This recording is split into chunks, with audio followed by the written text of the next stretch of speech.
আসসালামু আলাইকুম সম্মানিত দর্শক, আশা করি সবাই খুব ভালো আছেন। আবারও হাজির হলাম নতুন একটি টিউটোরিয়াল ভিডিও নিয়ে। আজকের ভিডিওতে রিমোটের কয়েকটি সেটিং আপনাদের সাথে শেয়ার করব। তো প্রথমেই আপনাদের বাসায় এসি অথবা টিভির রিমোট চেক করার জন্য ভালো আছে কি নষ্ট হয়ে গেছে এটা আপনারা কিভাবে চেক করবেন সেটা আপনাদের আমি দেখিয়ে দেব। তো এভাবে রিমোটটি ধরে আপনারা আপনাদের মোবাইলের যে ক্যামেরা আছে ক্যামেরাটি অন করে নেবেন। তো এই যে এলইডি লাইট, এই লাইটটি খালি চোখে জ্বললে দেখা যায় না। তো রিমোট এভাবে ধরে এলইডি লাইটটি ক্যামেরায় রাখবেন এবং রিমোটের যে বাটন আছে বাটনগুলো প্রেস করবেন।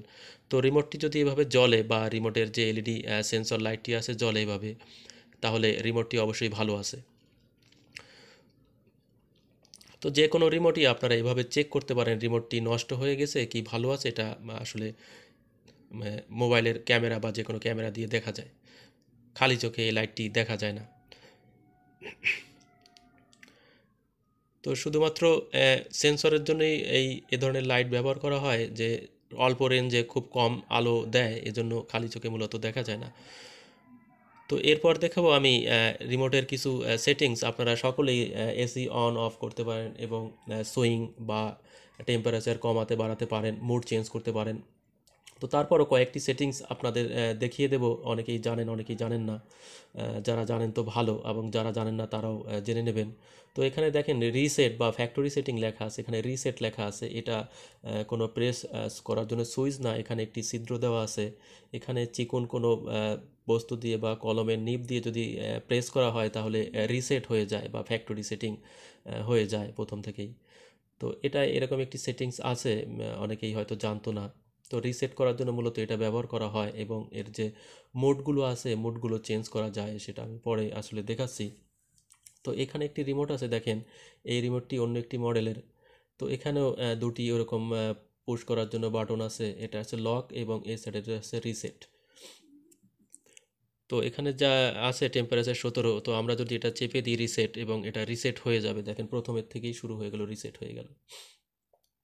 এবং এখানে মুড চেঞ্জ করার জন্য যে বাটন আছে, মুড চেঞ্জ করলে আপনার অটো, কুল, ড্রাই যে আইকন আছে তীর, এই আইকনটা ওঠানামা করে, তাহলে বোঝা যায় যে কোন মুডে আপনি চাচ্ছেন এই যে আইকন ওঠানামা করে। তো এক একটা রিমোটের এক একটা সেটিংস। তো এই আরেকটি রিমোট, এখানে তিনটি ছিদ্র আছে, তিনটি ছিদ্র দিয়ে আলাদা আলাদা কাজ করা হয়। এখানে দেখেন ক্লক অ্যাডজাস্ট, অর্থাৎ আপনি সময় অ্যাডজাস্ট করার জন্য এখানে প্রেস করেই সময়, প্লাস চিহ্নিত যে বাটনটি আছে এটি দিয়ে সামনে এবং মাইনাস চিহ্নিত বাটন দিয়ে আপনি পেছনের দিকে আসতে পারেন আপনার সময় সেটিং করার জন্য। এবং টাইমার মোড, যে টাইমার মোড আছে, টাইমার মোড প্রেস করে আপনি কমাইতে, এখান থেকে কমাতে পারেন এবং বাড়াতে পারেন। এই ব্যবস্থা এখানে করা আছে। তো সম্মানিত দর্শক, আমাদের টেকনিক্যাল চ্যানেলটিকে সাপোর্ট করতে বা সমৃদ্ধ করতে সাবস্ক্রাইব করুন। কমেন্ট করে জানাতে পারেন আপনাদের মূল্যবান মতামত। তো আমাদের উৎসাহ দেওয়ার জন্য আপনারা কমেন্ট করবেন আমাদের ভিডিওতে কী ধরনের সমস্যা আছে বা কী যুক্ত করলে ভালো হয় আমাদের জানাবেন, তাহলে আমরা অনুপ্রাণিত হই। তো এভাবে টাইম আগ পিস করে নেওয়া যায় বা কমানো বাড়ানো যায়। এবং একটি আছে রিসেট, দেখেন ডাইন সাইডে এটি দিয়ে রিসেট করা যায়, এবং মুড উপরের বাটন দিয়ে মুড চেঞ্জ করা যায়। এটিও একটি এসির রিমোট, 2 টন এসির। তো প্রত্যেকটা মডেলের আলাদা আলাদা রিমোট আসলে। তো এখানে দেখেন রিসেট একটি পুশ আছে, এখানে টেস্ট রান আছে। তো এটা আলাদা আলাদা মূলত মডেলে হওয়ার জন্য। তো এখানে দেখেন যে চিহ্নটা আছে, এটি একটি সিম্বল, এখানে মুড চেঞ্জ করার সিম্বল। তো এখানে লেখা নেই, শুধুমাত্র সিম্বল দেখে বুঝতে হয় যে কোন মুডে এসি চলছে বা কোন মুডে চালাতে হবে। তো এখানেও দেখেন সিম্বল দেওয়া আছে, এই যে একটি সিম্বল অটো সিম্বল, এই যে কুল সিম্বল, সিম্বলগুলো দেওয়া আছে। তো এখানে ড্রাই সিম্বল, এখানে সিম্বলগুলো মূলত দেখে বুঝতে হয় যে আমার এসি কোন মোডে চলছে, মোড চেঞ্জ করার জন্য। কিছু কিছু রিমোটে সিম্বল লেখা থাকে, এই যে এর স্ক্রিনে মূলত লেখা আছে এটা কুল সিম্বল মোডে আছে, কুল এবং হাই, ফ্যান, এবং ডাইন সাইডে আছে হাই, অটো, এগুলো লেখা থাকে। লেখা দেখে বুঝতে হয় আসলে। বাম সাইডে কুল এবং ডাইন সাইডে যদি অটো বা হাই দিয়ে থন তাহলে ঠান্ডা হবে। এই যে অটো, কুল, ড্রাই, হিট, এগুলা যে আইকন আছে, আইকন সরিয়ে সরিয়ে মূলত মোড চেঞ্জ করা হয়। এখানে বডিতেই লেখা আছে কোন মোডে আপনি চালাবেন এবং টেম্পারেচার কত রাখবেন, তার বাটনও দেওয়া আছে, সুইং বাটন এবং পাওয়ারফুল বা টার্বো বাটন প্রত্যেকটাই দেওয়া থাকে। নাম আলাদা হলেও টার্বো বা পাওয়ারফুল বাটন ফ্যান স্পিড বাড়িয়ে দেওয়ার জন্য ব্যবহার করা হয়। তো ফ্যান মোড বা হিট মোড, আলাদা আলাদা মোড ব্যবহার করা হয়। অনেক এসিতে হিট মোড থাকে, অনেক এসিতে থাকে না। তো এগুলা রিমোটে দেওয়া থাকে। তো কিছু কিছু এসিতে হিট মোড থাকে এবং কিছু কিছু এসিতে থাকে না। তো আসেন দেখে নিই, যেখানে সিম্বল দেওয়া আছে লেখা নেই সেখানে কিভাবে বোঝা যাবে যে এটা কোন মুডে চলছে বা কোন মুডে চালাতে হবে। তো একটু দেখে নিই, এখানে একটি প্রসপেক্টরে চার্ট দেওয়া আছে। তো এখানে যে মোডটি দেওয়া আছে উপরে অটো মোড, তো এই যে অটো মোড যে সিম্বলটি দেওয়া আছে তার সিম্বল এই যে উপরে এখানে দেওয়া আছে অটো মোড।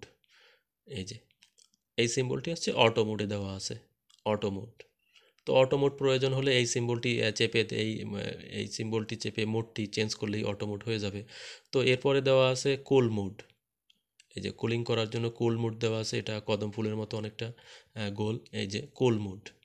তো এরপরে যেটা আছে সেটা বৃষ্টির ফোঁটার মতো ড্রাই মুড, অর্থাৎ পানি পানি বা ভেজা ভেজার জন্য, রুম ভেজা ভেজা রাখার জন্য ড্রাই মুডটা ব্যবহার করা হয়। তো এখানে আছে ফ্যান মুড, দেখেন এই যে ফ্যানের মতো সিম্বল দেওয়া আছে, ফ্যান মুড। এই যে সবার নিচে দেওয়া আছে হিট মুড, দেখেন এই সূর্যের মতো একটি সিম্বল, এটা হিট মুড।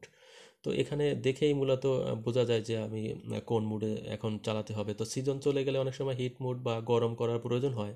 তো কিছু কিছু এসিতে হিট মুড বা গরম রুম গরম করার ব্যবস্থা থাকে, তখন সেখানে হিট মোড চেঞ্জ করে হিট করা যায়, বা শুধুমাত্র ফ্যান চালানোর জন্য ঠান্ডা দরকার নেই, শুধু ফ্যান চালানোর জন্য ফ্যান মোড দেওয়া যায়, এভাবে করা যায়। তো এইভাবে রেখে মোড চেঞ্জ করে মূলত এসির মোড ঠিক করতে হয়। তো এটা আপনারা অনেকেই জানেন, তারপর আমি দেখিয়ে দিলাম। তো এটুকুই ছিল আজকের ভিডিও। আজকের ভিডিওতে আমি আপনাদের দেখালাম রিমোটের কয়েকটি সেটিংস। তো সবাই ভালো থাকবেন আর আমার ছোট্ট চ্যানেলটিকে সাবস্ক্রাইব করবেন। সকলকে অসংখ্য ধন্যবাদ। আসসালামু আলাইকুম।